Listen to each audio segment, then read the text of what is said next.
বন্ধুরা, আপনারা সবাই কেমন আছেন? আজকে আমাদের রেসিপি খুবই নর্মাল, সাধারণ দিনে আমরা যে খাবারগুলো খাই সেই রকমই দুটো রেসিপি নিয়ে এসেছি। তার মধ্যে একটা আছে পুরনো দিনের হারিয়ে যাওয়া রান্না, চাল কুমড়োর শুক্তো আর ডিমের কারি, সেটা সাবেকি পদ্ধতিতে। সঙ্গে থাকুন দেখার জন্য।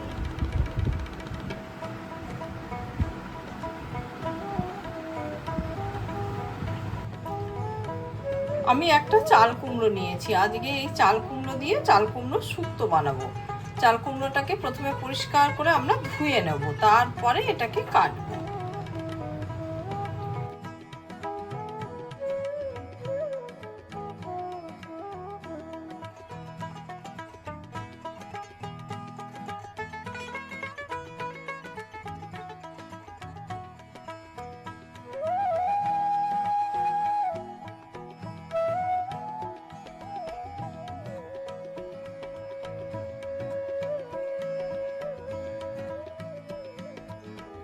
অল্প করে 5 ফোড়ন আমরা ড্রাই রোস্ট করে নেব।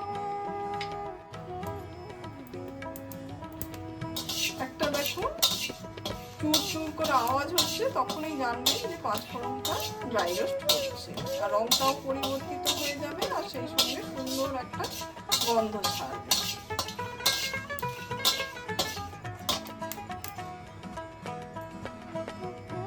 সর্ষের তেল ঢেলে নিলাম।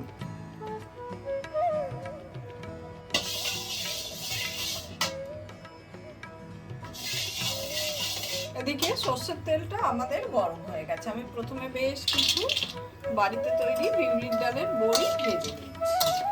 আপনি শীতকালে বানানো বড়ি যদি রোদ দিয়ে খুব ভালো করে রেখে দেন, সারা বছর আপনার থেকে যাবে। আমি এইভাবেই বড়ি সংরক্ষণ করি। এদিকে বড়িটা আমার লাল করে ভাজা হয়ে গেছে।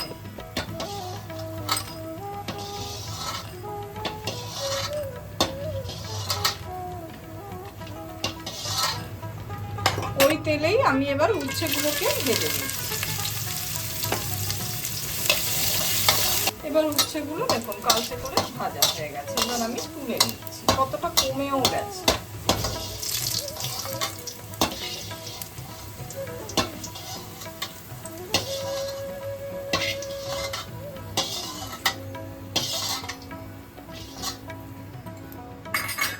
ওই তেলেই কিন্তু আমরা বাকি রান্নাটা করে নেবো। এবার আমি 5 ফোড়ন দিয়ে দিলাম, সেই সঙ্গে একটা তেজপাতা,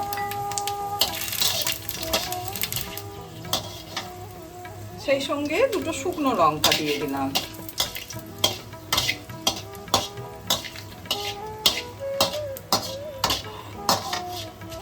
এবার আমি কেটে রাখা চাল কুমড়োটা দিয়ে দিই।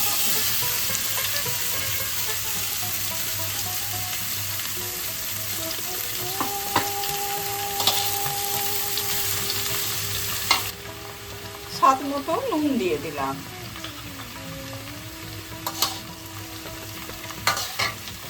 হালকা হাতে একটু নাড়াচাড়া করে দেবো। আমরা কিন্তু কোনো জল দেবো না, চাল কুমড়ো থেকে প্রচুর জল বেরোবে, যেহেতু নুন দিয়ে দিলাম।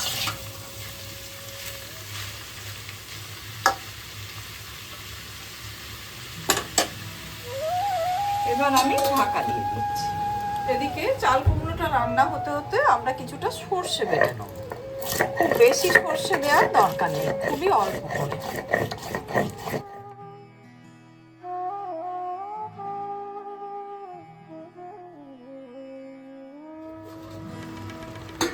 এবার আমি ঢাকাটা খুলে দিলাম আর সর্ষে বাটাটা দিয়ে দিলাম। সঙ্গে সঙ্গে বেটে সঙ্গে সঙ্গেই দিয়ে দেবেন।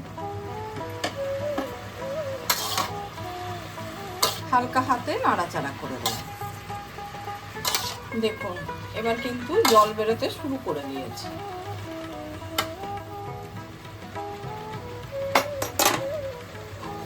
আবার আমি ঢাকা দিয়ে দিচ্ছি। আরো 10 মিনিট হয়ে গেছে। এবার আমি ঢাকাটা খুলে দিচ্ছি। এদিকে চাল কুমড়োটা আমাদের সেদ্ধ হয়ে গেছে, জলটা টেনে গেছে। আর গ্যাসের ফ্লেমটা এবার আমি লোয়ে করে দিচ্ছি। হাইতে রেখেছিলাম যাতে জলটা বেশি না বেরোয়, তাড়াতাড়ি টেনে যায়। এবার আমি ভেজে রাখা উচ্ছেটা দিয়ে দিচ্ছি। সেই সঙ্গে ভেজে রাখা বড়িটা দিয়ে দিচ্ছি।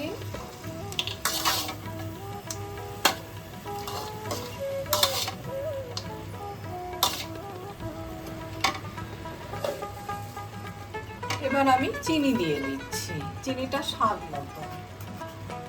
সেই সঙ্গে রোস্টেড 5 ফোড়নটা দিয়ে দিচ্ছি।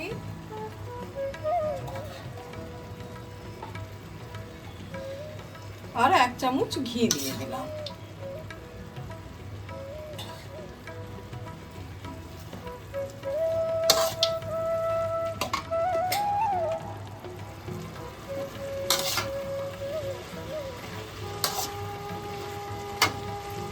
যেহেতু ঘি দিয়েছি তাই আমি আবার ঢাকা দিয়ে দিচ্ছি।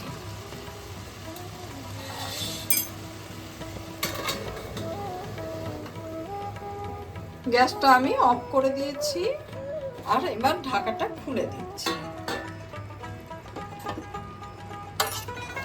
চাল কুমড়ো শুক্তো আমাদের পুরোপুরি রেডি। আমার এই রেসিপিটা আপনাদের যদি ভালো লেগে থাকে লাইক, শেয়ার, কমেন্ট আর সাবস্ক্রাইব করতে ভুলবেন না আমার চ্যানেলটা। পুরনো দিনের হারিয়ে যাওয়া এই রান্নাগুলো বর্ষার দিনে খেতে কিন্তু খুব ভালো লাগে। আর প্রথম পাতে চাল কুমড়ো শুক্তো হলে তো কথাই নেই, সেটা হলো মুখের রুচি ফেরাবে। সর্ষের তেল ঢেলে নিলাম। সেদ্ধ করে রাখা ডিমগুলোকে হালকা করে একটু চিড়ে দেবো।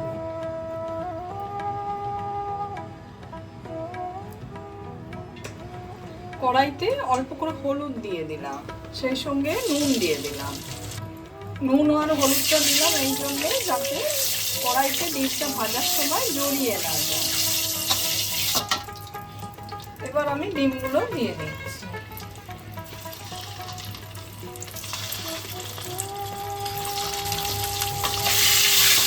ডিমগুলোকে একটু লাল করে ভাজতে হবে, তাহলে খেতে কিন্তু বেশি ভালো লাগে।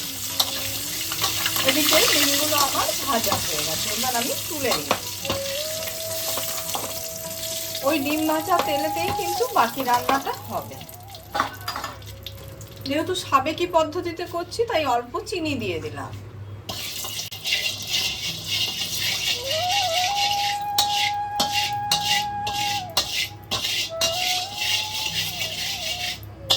চিনিটা আমাদের ক্যারামেলাইজড হয়ে গেছে।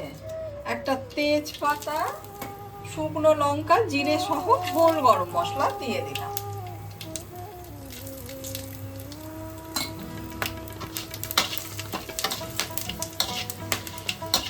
ফোড়নটা থেকে যখন একটা সুন্দর গন্ধ বেরোবে তখন আমরা কুচনো পেঁয়াজটা দিয়ে দেবো। এবার পেঁয়াজটাকে কিন্তু ভালো করে ভাজতে হবে। এদিকে পেঁয়াজটা আমাদের সোনালি রং হয়ে গেছে। এবার আমি জিরে, ধনে, আদা আর লাল লঙ্কা বাটা দিয়ে দিচ্ছি। রান্নাটা যেহেতু সাবেকি পদ্ধতিতে করছি তাই এখানে রসুনের ব্যবহার হবে। পরিমাণ মতো নুন দিয়ে দিলাম আর হলুদ দিয়ে দিলাম।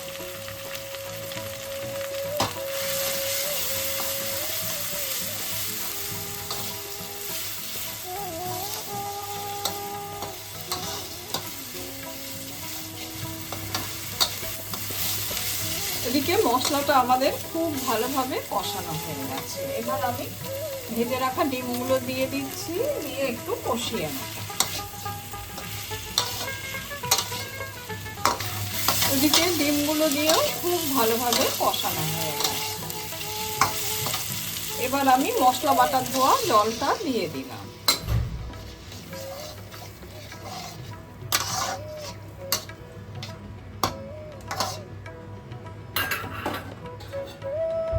এবার আমি ঢাকা দিয়ে দিচ্ছি। 10 মিনিট হয়ে গেছে, এবার আমি ঢাকাটা খুলে দিচ্ছি।